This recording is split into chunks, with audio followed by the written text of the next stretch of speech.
Kurikulum dikunyah-kunyah. Assalamualaikum semuanya.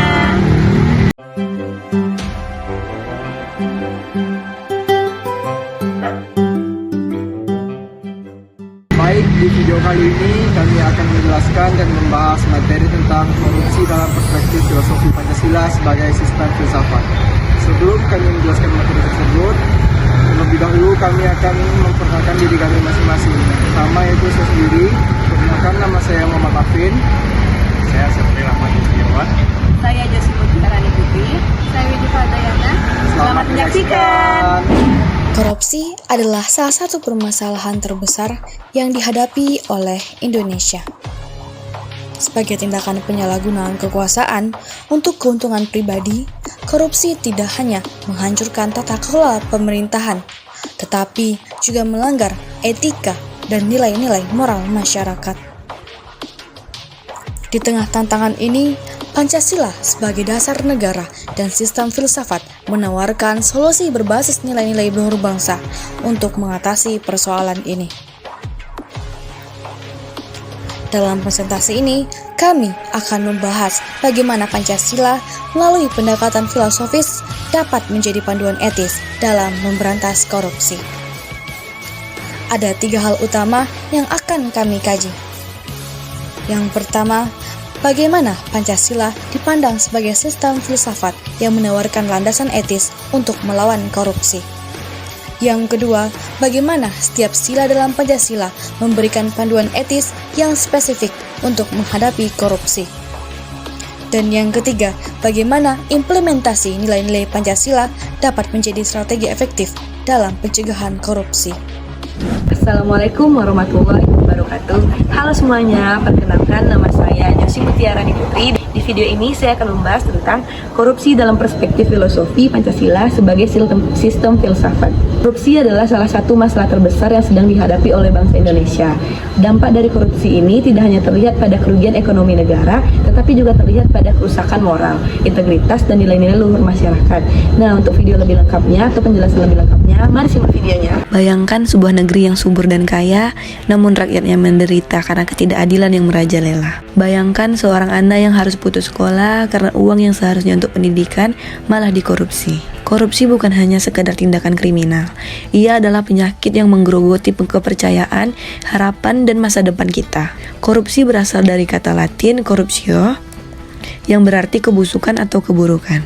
Secara umum, korupsi merujuk pada penyalahgunaan kekuasaan untuk kepentingan pribadi atau kelompok yang merugikan masyarakat. Bentuk-bentuknya antara lain suap, pemerasan, dan penyalahgunaan wewenang yang menyebabkan kerugian sosial, ekonomi, dan merusak kepercayaan masyarakat terhadap pemerintah. Korupsi adalah salah satu masalah terbesar yang dihadapi bangsa Indonesia. Dampaknya tidak hanya terlihat pada kerugian ekonomi, tetapi juga pada kerusakan moral, integritas, dan nilai-nilai luhur masyarakat. Namun, Indonesia memiliki fondasi kuat yang mampu menjadi penangkal korupsi, yaitu Pancasila, yang bukan sekedar pedoman hukum, simbol negara, atau dokumen sejarah, melainkan falsafah hidup, pedoman moral, dan kompas etika bagi bangsa. Sebagai dasar negara, Pancasila memiliki peran yang sangat penting, tidak hanya sebagai pedoman hukum, tetapi juga sebagai landasan moral dan etika yang mampu membentuk karakter bangsa untuk melawan korupsi, sehingga menjadi cahaya yang menuntun kita keluar dari bayang-bayang korupsi. Dalam perspektif filosofi Pancasila, korupsi bertentangan dengan nilai-nilai dasar Pancasila. Korupsi melanggar prinsip kemanusiaan yang adil dan beradab karena menciptakan ketidakadilan, serta bertentangan dengan keadilan sosial yang menghambat pemerataan kesejahteraan. Korupsi juga merusak prinsip kerakyatan yang dipimpin oleh hikmat kebijaksanaan, di mana pemimpin seharusnya bertanggung jawab dan bijaksana, bukan mementingkan kepentingan pribadi. Pancasila mengajarkan kehidupan yang jujur, adil, dan bertanggung jawab yang dilanggar oleh tindakan korupsi. Oke, kita masuk ke pembahasan filosofi Pancasila sebagai sistem filsafat. Pancasila sebagai sistem filsafat memiliki beberapa dimensi penting. Dalam dimensi ontologi, Pancasila mengajarkan bahwa manusia adalah makhluk ciptaan Tuhan yang memiliki martabat dan tanggung jawab moral. Tindakan korupsi bertentangan dengan hakikat manusia yang bermartabat, sehingga perlu ada kesadaran untuk hidup sesuai nilai keadilan, kejujuran, dan integritas. Dimensi ini membahas cara manusia memahami nilai-nilai Pancasila. Pemahaman yang mendalam terhadap nilai-nilai Pancasila dapat membantu individu mengenali dan menolak korupsi. Pendidikan berbasis Pancasila menjadi kunci untuk menciptakan masyarakat yang lebih peka terhadap dampak korupsi. Aksiologi Pancasila menekankan pentingnya nilai moral. Kelima sila dalam Pancasila memberikan panduan etis yang jelas seperti kejujuran, tanggung jawab sosial, dan keadilan yang semuanya bertentangan dengan praktik korupsi. Pancasila memandang manusia sebagai makhluk yang memiliki martabat dan kedudukan yang sama. Tindakan korupsi merusak martabat manusia dan mengganggu harmonisasi sosial. Karena itu, nilai kemanusiaan dan solidaritas harus menjadi dasar dalam pemberantasan korupsi. Baik, kita lanjut ke pembahasan implementasi nilai-nilai Pancasila untuk pemberantasan korupsi. Bagaimana kita dapat mengimplementasikan nilai-nilai Pancasila untuk melawan korupsi? Nah, yang pertama itu kita tuh bisa pendidikan berbasis nilai-nilai Pancasila harus dimulai sejak dini untuk membangun generasi dengan integritas tinggi dan moralitas tinggi. Penegakan hukum harus mencerminkan keadilan dan kebenaran sebagaimana diamanatkan oleh Pancasila. Masyarakat perlu memiliki kesadaran bersama untuk menolak dan melaporkan korupsi dengan menjadikan Pancasila sebagai pedoman hidup. Pemimpin yang menjunjung tinggi nilai-nilai Pancasila akan menjadi teladan dalam memberantas korupsi. Saudara-saudara sekalian, Pancasila adalah pusaka kita yang paling berharga. Ia bukan hanya sekedar dasar negara, tetapi pedoman moral yang bisa menyelamatkan bangsa ini dari korupsi. Korupsi bukanlah takdir bangsa Indonesia. Dengan memahami dan mengamalkan nilai-nilai Pancasila, kita bisa menciptakan masa depan yang lebih adil, bermartabat, dan penuh harapan. Jadi, mari kita jadikan Pancasila lebih dari sekedar kata-kata di buku pelajaran. Jadikan ia prinsip yang kita pegang teguh dalam setiap langkah hidup kita. Bersama-sama kita membangun Indonesia yang bebas dari korupsi. Baik, mungkin itu saja yang dapat saya sampaikan. Semoga apa yang saya sampaikan ini bisa bermanfaat untuk semuanya. Lebih dan kurang mohon dimaafkan. Wassalamualaikum warahmatullahi wabarakatuh. Yang pertama yaitu sila ketuhanan yang Maha Esa. Nilai yang terkandung dalam sila ini yaitu sila ini menekankan pentingnya spiritualitas dan keimanan dalam kehidupan manusia. Dalam konteks melawan korupsi, sila ini mengajarkan nilai-nilai kejujuran, tanggung jawab, dan rasa takut kepada Tuhan. Sehingga korupsi dianggap sebagai dosa yang tidak hanya merugikan manusia, tetapi juga melawan kehendak Tuhan. Sila kedua yaitu kemanusiaan yang adil dan beradab. Korupsi mencerminkan pelanggaran terhadap prinsip, keadilan, dan kemanusiaan. Sila ini menuntut penghormatan terhadap hak asasi manusia dan keadilan sosial. Dengan demikian, pemberantasan korupsi harus dilakukan dengan mengutamakan keadilan dan menjunjung tinggi nilai-nilai kemanusiaan. Yang ketiga yaitu sila persatuan Indonesia. Korupsi berpotensi memecah belah persatuan bangsa karena menciptakan ketidakpercayaan di antara masyarakat. Sila ini menekankan pentingnya kesatuan dan solidaritas nasional dalam melawan korupsi, sehingga setiap individu memiliki tanggung jawab untuk menjaga keutuhan bangsa. Sila keempat yaitu kerakyatan yang dipimpin oleh hikmat kebijaksanaan dalam permusyawaratan atau perwakilan.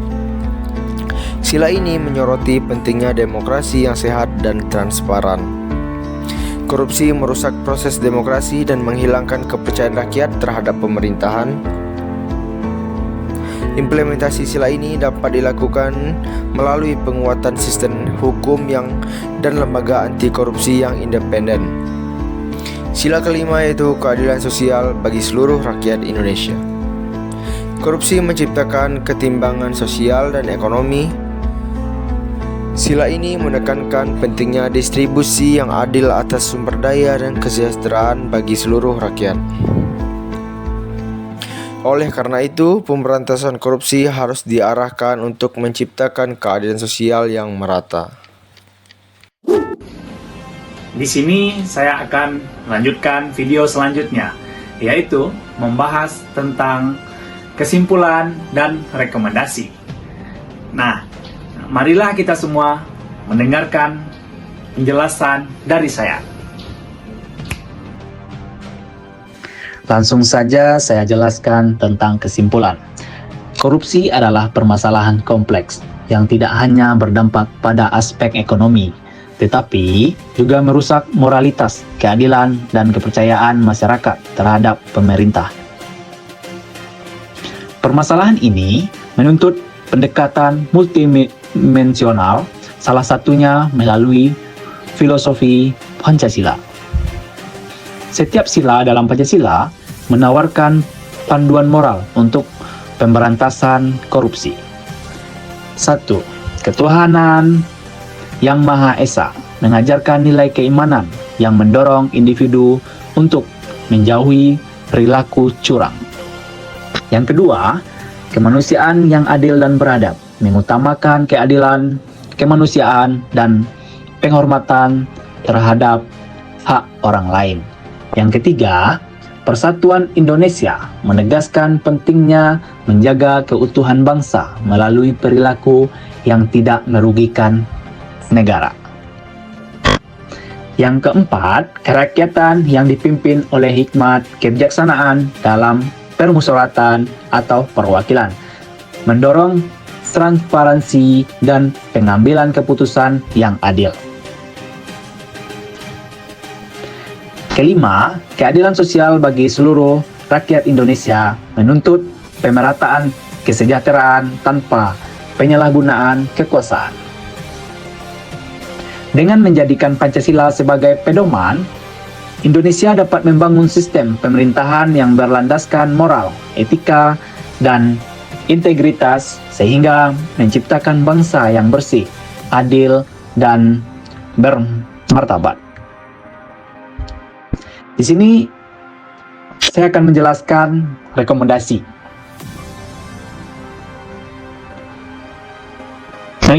Mengintegrasikan nilai-nilai Pancasila dalam kurikulum pendidikan nasional pada semua jenjang dengan fokus pada pendidikan anti korupsi yang mengajarkan kejujuran, integritas, dan tanggung jawab sejak usia dini. Peran lembaga sosial memperkuat peran lembaga agama, komunitas masyarakat, dan tokoh budaya dalam menyosialisasikan pentingnya nilai-nilai Pancasila sebagai panduan etis dalam kehidupan sehari-hari. Kebijakan berbasis Pancasila mengembangkan kebijakan anti korupsi yang berdasarkan nilai-nilai Pancasila seperti 1. Meningkatkan transparansi dalam pengelolaan keuangan negara melalui sistem digital yang akuntabel. 2. Memperkuat penegakan hukum dengan memberikan sanksi tegas tanpa diskriminasi kepada pelaku korupsi. Yang ketiga, membentuk badan pengawas independen yang berfungsi mengawasi lembaga pemerintah secara efektif. Kesadaran publik, mengedukasi masyarakat tentang bahaya korupsi dan pentingnya partisipasi aktif dalam melaporkan tindak pidana korupsi melalui program kampanye nasional.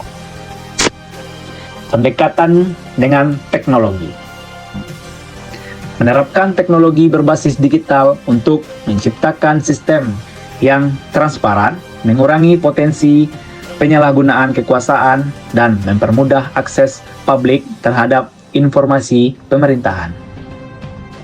Dengan implementasi rekomendasi ini, Indonesia dapat mengurangi praktik korupsi secara signifikan dan memperkuat moralitas bangsa. Mungkin itu aja penjelasan dari saya. Sekian, saya ucapkan terima kasih. Gimana teman-teman? Kalian udah menyaksikan apa belum? Keren nggak? Jangan lupa like, komen, dan subscribe. Mohon maaf jika ada kesalahan karena manusia tempatnya salah dan lupa. Wajarlah manusia, bukan Nabi Boy. Paham? Paham? Sekian yang dapat kami sampaikan, lebih dan kurang mohon dimaafkan. Assalamualaikum warahmatullahi wabarakatuh.